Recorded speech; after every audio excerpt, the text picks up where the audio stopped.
I'd like to bring forward now Sharon Anita Hill, the Club Growth Extension Chair. Thank you, Ramona. Well, this is going to be the discussion beyond discussions, because most of you, especially Deb, especially Glenda, know everything I'm going to tell you. So please feel free to jump in at any point. War story, more advice, corrections, just whatever. All right, thank you. I was district director 2010-2011, which means everything may have changed over the last 8 to 9 years. Stand with me. But today, Damon and I are both club growth directors. What's our title? Extension chairs. Extension chairs, right? This is everything that we're going to be doing. Everything. If something is missing, please let us know. If I'm forgetting anything, just jump right in. Let's look at the agenda, which I can read from now. First, we're going to talk about TLM. You think, what the heck is TLM? Stand by. From TLM all the way through charter. And then we're going to talk about what about leads that are not TLM? And I'll explain TLM in a second. How do we assess a lead? Because we got the leads coming in and we call them, you got to be kidding me. How do we assess a lead? What is an interest meeting? I had my first interest meeting the last couple of weeks ago, I believe. Fascinating. How to prepare a demo, and the word we heard at the convention was launch. First they said it was kickoff, then it was something else, but now the word is launch, a demo meeting. We'll talk about what is that and why it's important. Club mentors, which Deb, or you can get more on that. More on club mentors from Glenda, more on sponsors from Deb, and then how do you fill out the charter paperwork? How do you fill out the charter paperwork? Many times the charter work is sent in and we yay, and then it's not complete. Let's talk about that. Moving right along. And then the actual charter meeting itself. When we kind of say, glory be, we are there. How do we conduct, how do we organize a charter meeting? So that's the discussion for today. Please, this is interactive. Interrupt at any time. Don't hold it till the end. I said, what is a TLM? That's the Toastmasters lead mechanism. What's the M stand for? Toastmasters lead method? Something like that. Write it down. Anyway, also called Insightly. Also called Insightly. All of us call it Insightly. So Mr. Hill told me it's no longer Insightly, it's TLM. What's TLM? Toastmasters lead mechanism, whatever the M stands for. Anyway, it stands for Insightly. And Insightly is a program in which I put only you, and that's the question right now. Right now, you're the only one who can access Insightly. Is that correct? Correct, myself and Eric. And Eric. Yes, the club growth directors can get to Insightly. So, what is Insightly? What is TLM? Somebody in the world is going to contact headquarters and say, I'd like to start a club. I want more information on starting a club. And headquarters will put that into Insightly. That is a lead. Toastmasters, do they send the lead to you, or you have to log in? Log in. Log in and see if there's anything for District 37. This is where we're going to start here with the process. Ramona gets a lead from the TLM. She passes it to either Damon or to me, based on what part of the state. I'm handling the triangle area, and I'm talking about the west right now, and Damon has the east. You got the ocean, is that correct? Yes, everything ma'am. up and down the ocean. Great mileage. Yeah. Yes. Toastmasters lead management. Management, thank you. Easy to Google. There we go. Toastmasters lead management system. I said, why isn't it TLMS? Don't ask, it's just TLM. Got it. So now Ramona's going to say, okay, here comes a lead. She's going to give it to the extension chair, Damon or to me. Now, the extension chair, notice I underscored phones. Phones, the contact. Many people want to avoid talking to people by sending email. It's not effective. Until you actually talk to the person, we don't really know where this stands. Talk to them. That's how you find out what's really going on here. Now, Damon or myself will then contact the division director based on the address, and we want to confirm which area director should we contact now to see who owns this lead. At one point, this is selfish, I would take it on myself to go all the way through, because I thought, they're not going to call, I'm not going to do anything. I'm going to do it myself if you want something done yourself. But let's show some ownership. Let's get some responsibility, because thanks to Ramona, we had a good follow-up. Miss Glenda. One thing that I did when I was helping with starting new clubs, when it came down to the area, I would pinpoint the address. Yes. and then assign if an area director was not responsible for starting it up, then that was who I assigned it to based on the area it fell in at the time. Now, if Glenda tells you to flag and pull a plow as far as what is located in North Carolina, hook that sucker up. Because I can look at this whole map and not know where anything is. But Glenda knows where everything is. That's how you knew where to pinpoint where it is. And I'm gonna say, what? I'm from a city I've never heard of before. And I don't know what the area director is. I'm gonna know what division it is. But if you can, that's a more effective way because now you're right on top of it, Glenda. Thank you. Let's make sure they get involved. The area director owns that lead once you find out who it belongs to. That doesn't mean that they're exempt from doing anything. They're still part of it. So once you know who that person is, we contact and we let them know all the details of the lead. Who is the person who called, what's their email, what's their phone number, what did they tell us, what did they tell Ramona. Pass all that on to the area director for that lead. Now it's up to the area director to work with the lead contact, whose name you gave to that area director, to set up either an interest meeting or that demo/launch meeting. And I tell them, please don't just send an email. Call the person. Call the person. If you don't get an answer or you get a response that says I'm out of town or so forth and so forth, don't let it drop. Because instead of our handling everything, now we're going to have so many clubs in the hopper, these area directors have to take control and help get that demo or launch meeting. That's assuming it was a valid lead, which I'll talk about. Then finally, then the area director forms that launch team. Now, some districts already have your launch team based on areas. Did you have people who are all automatically, there's a lead, these 5 people, these 8 people will be your demo team? No, and let me tell you why. Okay. Because if you use the same people over and over and over again, they burn out. They get stale. And if your team is in Raleigh, they're going to tell you when something comes up in Mebane, I'm not traveling that far. Yeah. Get somebody closer. Or if you tell them they're going to go to Wilmington, they're going to go, find somebody in Wilmington. And the people in Wilmington are where you're going to find your sponsors, your mentors, Yes. etc. Yes, excellent point. So don't waste time having people drive back and forth across the state. Find people who, ideally, you can have a Wilmington launch team, you can have a Raleigh launch team, you can have a Durham launch team. Right. People who live close to that area, because some of those people might want to be sponsors or mentors, as Deb said. Glenda, did you have a particular launch team for different areas? How'd you handle it?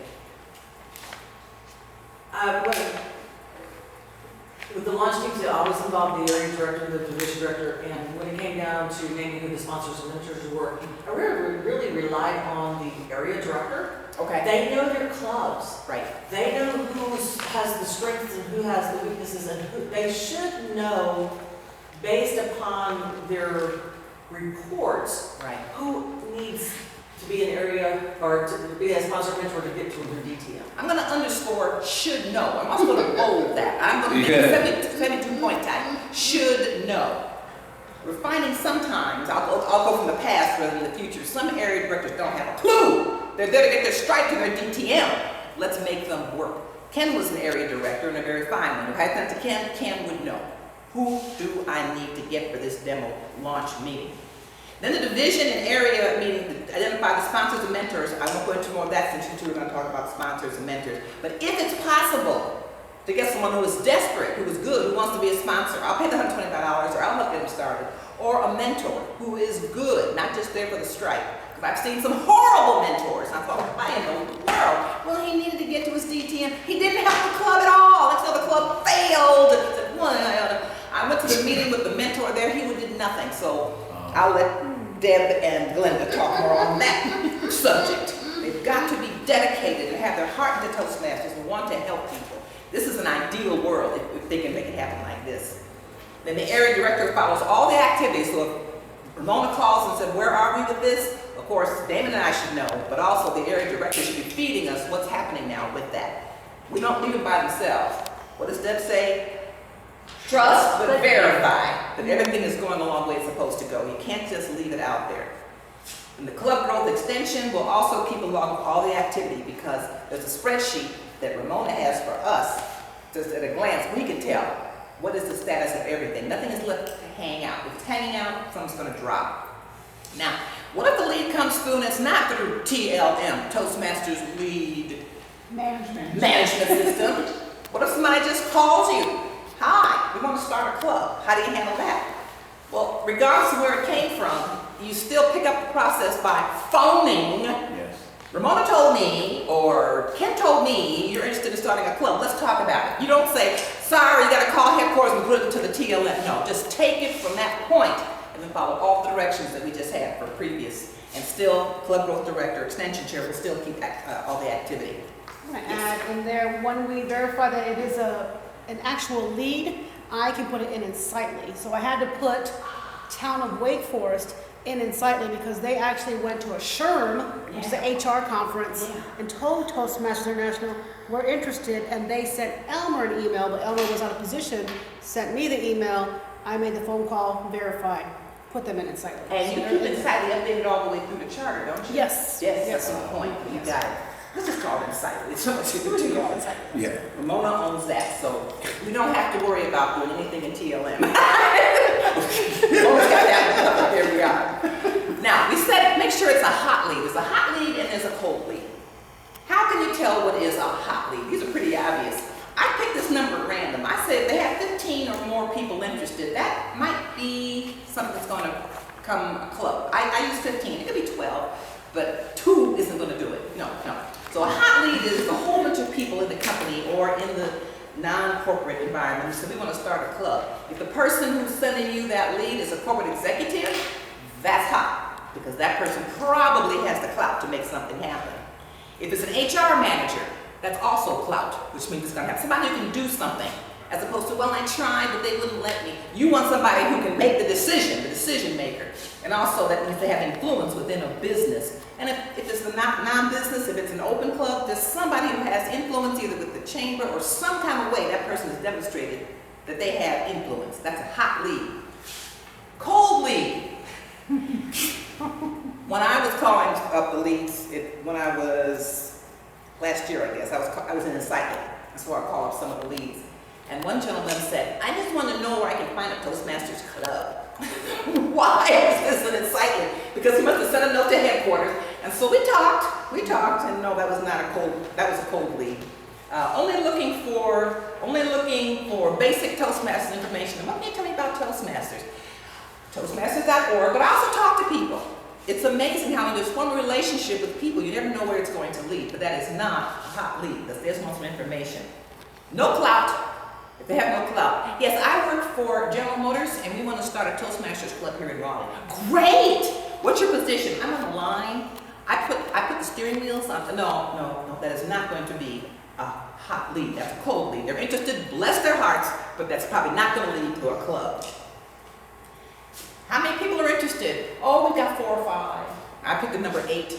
8 could lead, but that's a warm lead. I didn't put warm leads down there. No, we don't dismiss them or throw them out because you never know what it's going to lead to, but it's not one that's going to get you fired up and say, God, this is going to be a new club.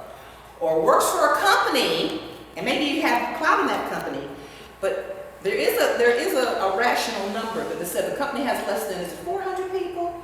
I put 100, but I think it's 400. Just to 250 is really borderline. 250 is more borderline. So scratch that 100 and put down 250.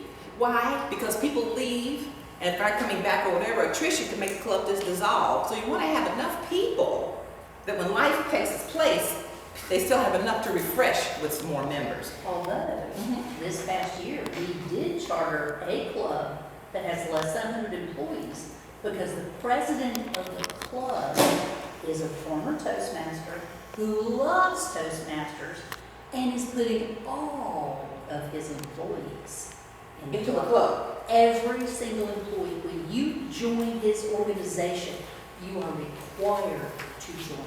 Does he pay their dues? He pays everything. The magic word, our favorite price, free. He's paying their dues. All right. But he requires that they come to the meeting. There better be a metric there, just to make sure that you attend so many meetings, that you get some educational level. Yes, that's beautiful. And that's a unique opportunity we've never had in this district.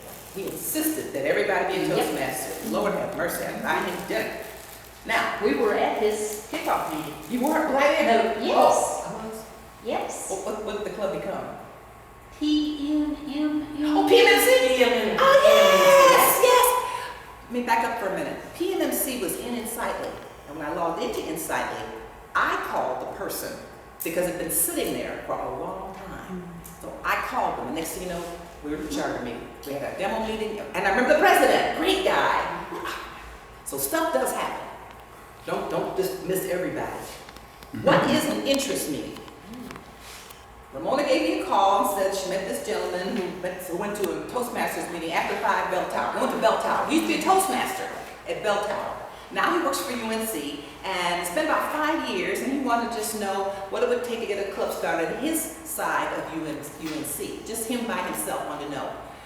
I went to see him as an interest meeting. What would it take to start a club? Spent about an hour in his office. He now has information to now know how many people he needs to start a club and just what all the rules are. I didn't have to take any paperwork or anything. He just wanted to just know, what do I need to do to get a club started? When I left him, when he gets enough people for a demo meeting, bring them back and have a demo meeting. But that's just an interest meeting. You just want to fill them in. So David, that means know everything about Toastmasters, no matter what this person asks you. You can tell them, no pressure, all right? That's the interest. Just I should tell you about that, right? Now, preparing for the demo meeting. Ideally, and I'm always putting ideally, because sometimes things change. I had a demo meeting for a company called PPD where I did the whole demo day by myself. 80 people. It just worked out. Couldn't find anybody to help, but just make it happen. You can do this. No pressure, your name is. Now, ideally, these are the roles that you want to fill. If he runs to the door, grab his ankle. Ideally, these are the roles that you should have. I won't say must, because there can be some exceptions. You may want a word of the day or whatever. But ideally, you need to gather Toastmasters to do that first bullet. Except I like to have the timer and the icon to be somebody who's part of the potential Toastmaster. Get some skin in the game. They get to do something. That's like when we have the table topics and you call on people. Somehow when they're involved, kind of opens their eyes and says, maybe this isn't so scary. Yes. But please, you've got to have those people, those roles there. You must have an agenda, and it must be a Toastmasters brand agenda. Ta-da! Got to do that. That was part of the new branding. Yes, Glenda. All right, just clarification on that. Yes. Blue is for what? The sky. Blue is club, maroon is district. Ooh, tell me something. Okay, blue. And if you go out on TI Yeah. and you want to download a club agenda, Yeah. it'll say district agenda or club agenda. If you look at the club, when you open it up, it's blue. See, that's why I'm glad you guys are here. I did not know that. Blue is club, maroon is district. Cool. Thank you. So this is the correct agenda. It's blue. Well, this is district. So there we are. Learning opportunity. Very learning opportunity. Another camera. Very good. Red is for district. So does that mean that if we have these demo meetings, should it be blue because it's talking about club, or red because we're representing the district to get them started? What should it be? I would say club because it deals with the club. Deal with the club. All right. Ken? But it's a district event. But you want to get them started on the right foot, so you want to give them the template to use for their subsequent meetings. True. But But I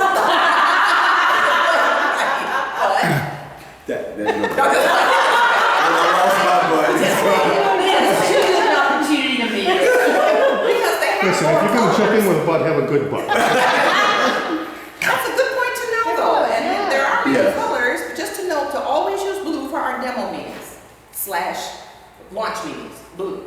Thank you. Blue. All Well, right. that complements the name tags and the whole branding with the name tags. I was going to say, I'm changing name tags, And see, because I have a maroon and a blue. Yeah. So I'm going back to the maroon. because There you go, yeah. that's district. Club. District. That's district. Maroon is, yeah, district. Yeah. Oh, you think of it this way, if you're at the district level, you've cried a lot of blood, sweat, and tears. So you should have The okay, dark. sure. Okay, there we go. That makes sense. Thank you. So glad. Thank you for the agenda notice. Yes. Now, we suggest 1 minute for the meeting. 1 minute. 1 hour for the meeting. tripping, 1 hour for the meeting. This is a mini demo meeting, a mini launch meeting to open it up to questions and answers. We've gone as much as 45 minutes, but try to honor their time, especially if it's during the lunch hour, so that they have time for questions and answers. You do not fill up the whole hour with a demo meeting. There's no time for them to learn anything else about getting their questions answered. Madam Instructor, Yes. quick item. Go back to the previous page. Mm-hmm. We were talking about who's your speaker, Mm-hmm. who you want as your speaker. That is why I made this its own bullet. I have seen demo meetings go down in flames because they've had a bad speaker. This speaker is supposed to represent. We don't want the best of the best necessarily, but we don't want somebody who hasn't even given an icebreaker yet. This is supposed to set an example of what a speech is like. Right. I've been to this campus three times, and lost because of demo meetings. The first one because the speaker was in storytelling. I didn't know the speaker. I allowed the area director, the area governor to get the speaker. So good, we got a speaker. I didn't know this person. And this person talked about a fairy tale in which a man fell in love with a woman, but she was actually a dog who had been converted into a beautiful woman. And then at the end, she got hung, and then she turned back into a dog. I mean, oh my gosh. And these are students, and including me. What? It didn't go over very well. Right here in Central? It was Central. This was about 20, this was back when I was back in the day. Oh, well, that was Durham appropriate, though, back then. Oh my God. But they didn't like it. And I'll take it one step further. I had another meeting, the guy who had the word of the day, and I figured how hard can the word of the day be? Do you know Ronald Penny? He's in the executives here. He was saying he was going to sponsor the club, Dr. Ronald Penny. We had pizza, we had a big crowd, everything. He made the word of the day. I can't remember what the word of the day was, but his example was President Obama doesn't do so forth and so forth as well as Martin Luther King did. Or something on the, enough of this go, oh, with the word of the day. And I looked over at Dr. Penny and he didn't look happy. Wow. And when the meeting was over, they did not invite us to come back for anything because of the word of the day. Please, you've got to make sure. I don't know how you don't know the people because there's so many clubs, but you've got to find a filter to make sure the speaker is decent and that the cast of characters is decent for a demo meeting. Well, you have to micromanage it to it. Say, hey, If you don't know, yeah. or you say, bring your own word of the day and say this is going to be That's it. it. Bring your own word of the day. That's only one word of the day. Glenn, you want to say something? One of the things that I do with the demo meeting is I usually go about 45 minutes with a 15-minute Q&A at the end, and I do two speakers. One that's a polished, Yes. and one that's a beginner. Okay. That way, because I felt like if I brought someone in that's in the middle of the pack to better, people are going, thinking, Yeah. can't I do would it. never be able to do that. Can't do it. But if they Yeah. see someone who's struggling, and then they see someone who's polished, they're like, okay, this is me, but I can become that. That's a good way to put it. So sometimes I will use two speakers based on Okay. that with a decent With a decent speech. speaker. Yeah, and that's what we do for our open house in New Bern. We get one that's just going to blow the roof off and one that's going to struggle some. Yeah. Question, can a sponsor be a speaker for a demo meeting? Yes. Why not? Yes. Even the mentor, even the area director. Yeah. Any Why Toastmaster. did it have to be area? Huh? Does it have to be an area director? Oh, it could be the area director. Someone with charm and panache should just wow and say, I can do that. But Yes. make sure it's a manual Speech, so you can speech. get credit Manual for speech, it. okay. Yeah, you want to get credit. Always speak and get credit for your speech if you can. All right. So that I put that by itself because it's so critical that all your players, from speakers to word of the day, be polished and professional. I add one thing. Yes. I like what Ken said about micromanaging. We've been to a demo meeting and the speaker, we know the speaker, we know that he speaks fairly well, but he didn't have the manual, he didn't have anything. Just came in and said, I'm giving the so-and-so speech, didn't give Sharon And the I'm going to talk more title. about that speech. And it was too. just the being unprepared that we were just trying That's to, a good I just example. covered it up, I Googled it, I found the objectives, I wrote it down because I was the evaluator and I gave him the title and 5 to 7 minute speech, but you may have to micromanage some things. Some things. Some Just things. better overkill to make sure it comes out right. Can't take a chance. It has to blow up. Now, I mentioned I like to select the time and the hour counter from somebody in the audience, trained before the meeting, and everybody kind of looks at them and they have a special place for the meeting now.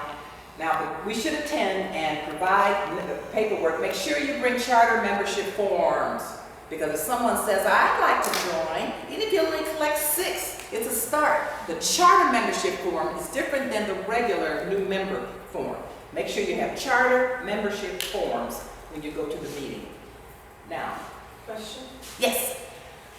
When I had the opportunity when I was out on the coast and got the call, hey, Go Talk wants to talk to you. Go talk. And it was basically, it was a hot lead. He says, we're ready to charter. How do we do it? Yeah. When I go, one of the things I like to do when I go in to a meeting is I give them how to build a Toastmasters club. That book? The Yeah, book. that's a good book. So it already has the 125, and so at that point I knew they were ready. But if you know that they are very interested, go ahead and get that 125 sent in. And then what I do is I turn over to the application. I said, in the meantime, go ahead, for every person you know is ready, fill this out, get them filled out, get their money. If the corporate and Go Talk, so they were paying for it. Yes. But if it's a community club or a corporation that's not paying for it, collect the money the same time you collect the application, because now they're vested. Now they're vested in it. That's the whole idea. Because I've seen a lot of clubs that, oh yeah, we're ready to go, but I can't seem to keep the people coming back. Okay, they're not vested. Are you taking the money? No. Okay, well that's There fine. they are. Now, there was one caveat to that. There was one club, and I can't remember who it was. They collected the checks. A year later, they still hadn't chartered, and all those checks were no good anymore. Well, that was Talk of the Town in Greensboro. So they had to go back. No, it wasn't Talk of the Town. Talk of the Town was paid for by Now, the that was city. Method. Yeah.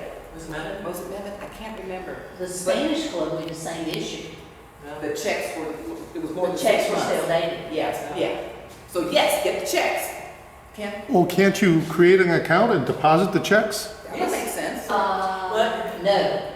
The Yeah. new club we don't cannot have create a an account, a bank account, because you don't have a tax Yeah, ID. you don't have tax ID. That's when you get a sponsoring club to be the bank. Bank account. But isn't it true now that? Could you they say no that one longer more time? have Tax IDs, didn't they change this and all, the headquarters has all, the club no longer needs a tax ID?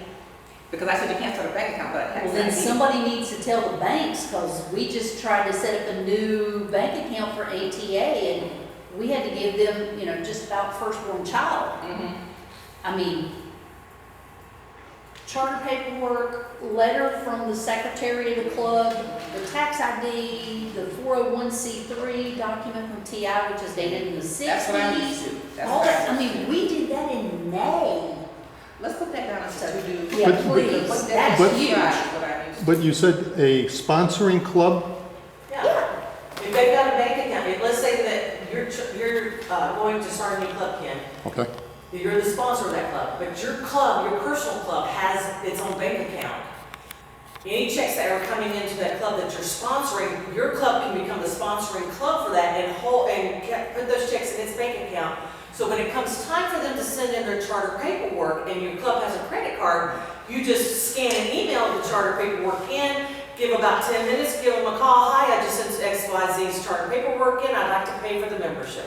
If you got a credit card to do it, or you can do a cashier's check, send it in. Just make sure you express that way you've got to That's track. my point. And the sponsoring club gets a ribbon. Yes. They're banners. Even if you don't have, quote, a sponsoring club, but a club that be willing to help out with this aspect, you could still move with. Oh, yes. Absolutely. The concept is get the money from point A. And get it in Captive. someplace, yes. Yep. Once it's captive, it doesn't go away. Then when charter time comes, And it there can ain't be. no fear of checks expiring now because. Right, because they're in the bank. Yeah. Okay. And that's how we did ATA. I mean, Ray was bent on chartering with what? We chartered in 3 weeks or something like that. And she had new dimensions, put our checks in their account. Or no, it was Richfield. Right. And I said, well, then just scan everything and email it in. And she waited 10 minutes, give them a call and pay for it right there. There we are. I want to make sure, Damon, you're comfortable with this because this may come up to you as a extension chair. Somebody says, we're going to start collecting checks now. What should we do to prevent them from being 6 months and they're not good anymore?